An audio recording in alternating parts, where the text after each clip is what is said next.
Hello everyone and welcome back to my channel. Today I have a very fun, cute and adorable card for you guys. Now this project is one of my favorites. This company's is one of my favorites when it comes to creating something really cute and fun, and we have lots of stamping, lots of coloring, die cutting. This is Lawn Fawn. Lawn Fawn is a company that I go to when I need some tiny little critters for my card to create a beautiful scene.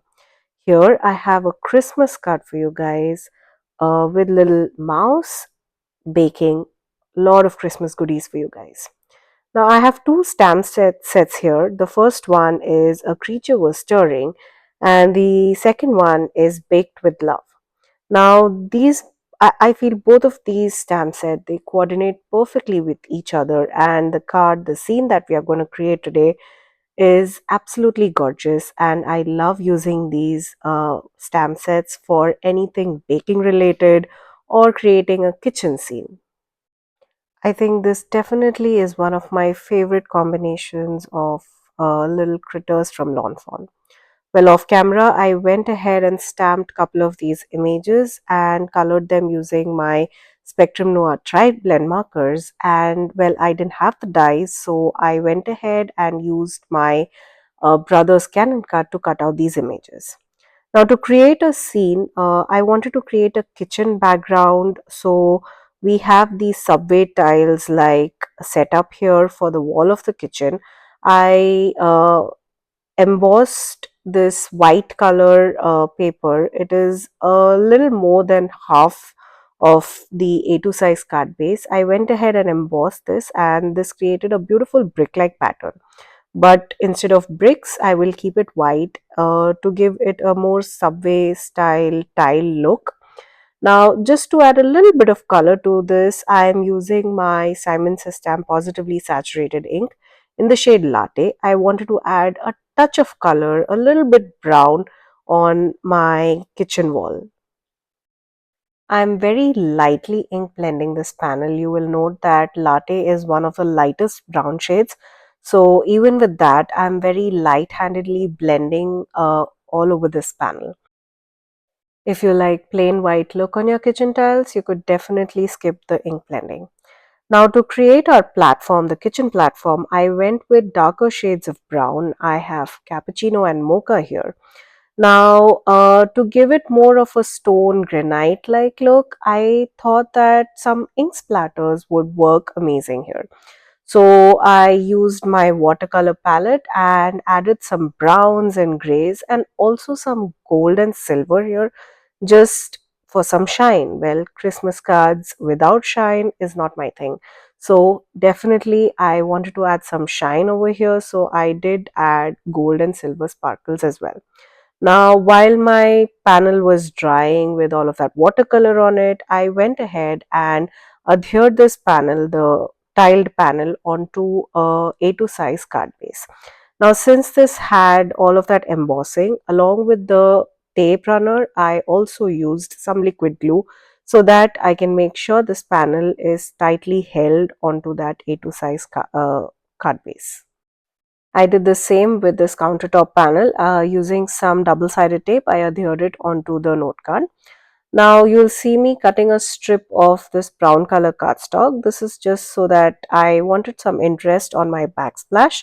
Uh, I thought this matched perfectly with the browns on the countertop and the light ink blended subway tile backsplash. Now that the layout of our kitchen is ready, we have a beautiful backsplash and the countertop. I love how the splatters work on the countertop. So next is the fun part. Now this is why I love using Lawn Fawn products, because they help me create a beautiful scene, and when all these little tiny little pieces come together, the end result is absolutely stunning. Now here for most of my stamped and die cut images, I have used foam tape just to pop them up. Now these foam squares are really thin and do not add a lot of bulk to my cards, so it would be easy for me to mail it out during the holiday season. Here you will see me cutting a slit on this bowl so that my whisk could go in. Now, most of these images are popped up, while there are some which are directly adhered using liquid glue. You could add a lot more dimension if you want, but I would like to mail out this card to somebody. So I made sure that there's not a lot of bulk on this card, and it would be easy to send out to the recipient. Once I'm completely satisfied with the placement of all of those die cut images, now it's time to stamp our sentiment. Now, for my sentiment, I like to use these little strips of, scrap pieces of cardstock. This is usually when I cut out my card base to be slightly smaller than an A2 size card. I usually have it 4 by 5 1/4. So I save all of those pieces to create these sentiment strips. I have whites, blacks, and many other colored cardstock that I use. I try to save all of those. Now, I stamped the sentiment which says, "We wish you a Merry Christmas," which I thought would be perfect to go with this scene. I stamped it and heat embossed it in the Simon's Stamp Gold embossing powder. I love this embossing powder. It not only looks amazing on black cardstock, but also is amazing and perfect on any colored cardstock as well.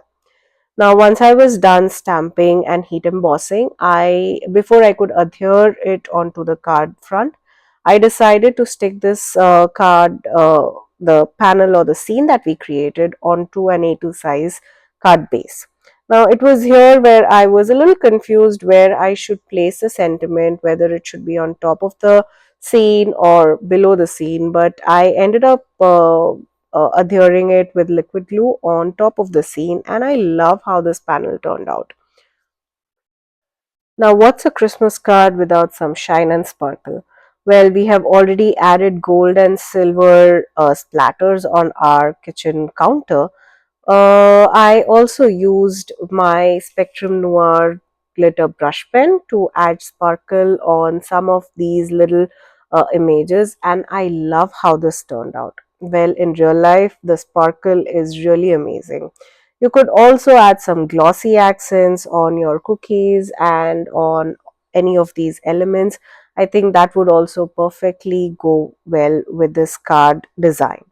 Now, this is something that I would definitely want to recreate and even mass produce. You could just stamp those little images multiple times, color them. The color you see here is very simple. There's not a lot of shading or any kind of fancy coloring that is going on. If you like, you could use watercolor, alcohol markers, or even pencil colors. I love how this card turned out, and I hope you had fun watching the video as much as I did creating this card. All the supplies I used to create this card will be linked down in the description box below. Thank you for joining me today. Until next time, stay safe.